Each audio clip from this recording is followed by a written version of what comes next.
दोस्तों आज हम इस वीडियो में सिद्धू पाजी के 295 सॉन्ग की स्टोरी जानेंगे कि आखिर ऐसा क्या हुआ था जिसकी वजह से सिद्धू पाजी ने ये सॉन्ग लिखा था। दरअसल दोस्तों 2019 में सिद्धू पाजी और सोनम बाजवा का ये सॉन्ग आया था, सबने सुना ही होगा।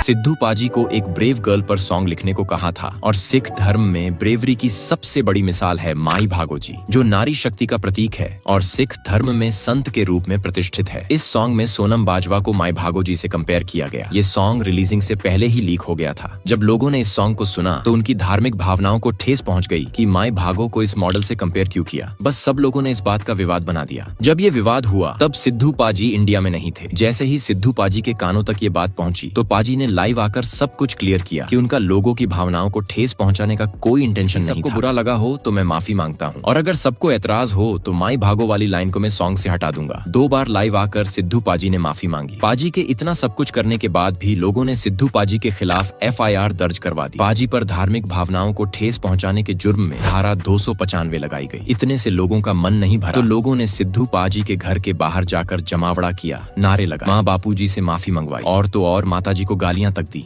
इस हद तक लोगों ने सिद्धू पाजी को टॉर्चर किया कि जिसकी कोई सीमा नहीं थी और वो भी बिना गलती के। लोगों ने ऐसे रिएक्ट किया जैसे सिद्धू पाजी ने कोई बहुत बड़ा गुनाह कर दिया हो। सिद्धू मूसे वाले ने इन्ना घिनौना पाप कर दिता जो ना बख्शणयोग है ना माफीयोग है।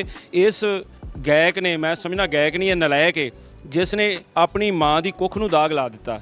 ਇਹ ਉਹ ਵਿਅਕਤੀ ਜਿਹੜਾ ਜਿਸ ਨੂੰ ਇੱਕ ਸਟੂਡੈਂਟ ਦੇ ਤੌਰ ਤੇ ਕੈਨੇਡਾ ਗਿਆ ਸੀ, ਗਰੀਬ ਘਰ ਦਾ ਸੀ, ਲੇਕਿਨ ਲੋਕਾਂ ਨੇ नौजवानों ने इन्हों अखां दे उत्ते चुक लिया सी। दोस्तों इनकी बातें सुनकर तो यही लगता है कि ये भी सिद्धू पाजी से जलते थे और मौके का इंतजार कर रहे हो कि कब वो उनकी भड़ास निकाले। अब तो साफ साफ पता चल गया कि पाजी की तरक्की ही लोगों को खटकती थी। लोग जल गए थे कि एक गरीब परिवार से उठकर ये बंदा इतना सक्सेस और अमीर कैसे हो गया। कितनी जलन भरी है लोगों में यार। खैर छोड़ो दोस्तों, टॉपिक पर आता हूँ।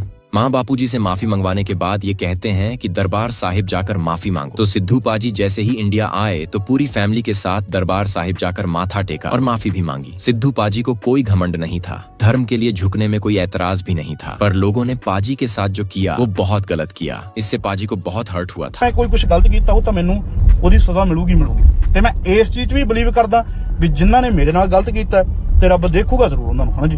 इस सारी सिचुएशन पर सिद्धू पाजी ने सॉन्ग लिखा जिसका नाम है 295। ये सिर्फ सॉन्ग नहीं है, ये एक सच है। ऐसा सच जो पता तो सबको है, किसी की कहने की हिम्मत नहीं होती। इस सॉन्ग की एक एक लाइन में सच कहा है सिद्धू पाजी ने। तेरी अते ओदी मां च फर्क है की अकल इन्हां नूं थोड़ी लेट मिलूगी। और ये सॉन्ग जिसने भी सुना उस हर इंसान ने कहा कि बात तो बिल्कुल सही कही है। सच बोलेगा तो मिलू 295, जे करेगा तरक्की पुत्तेट मिलूगी।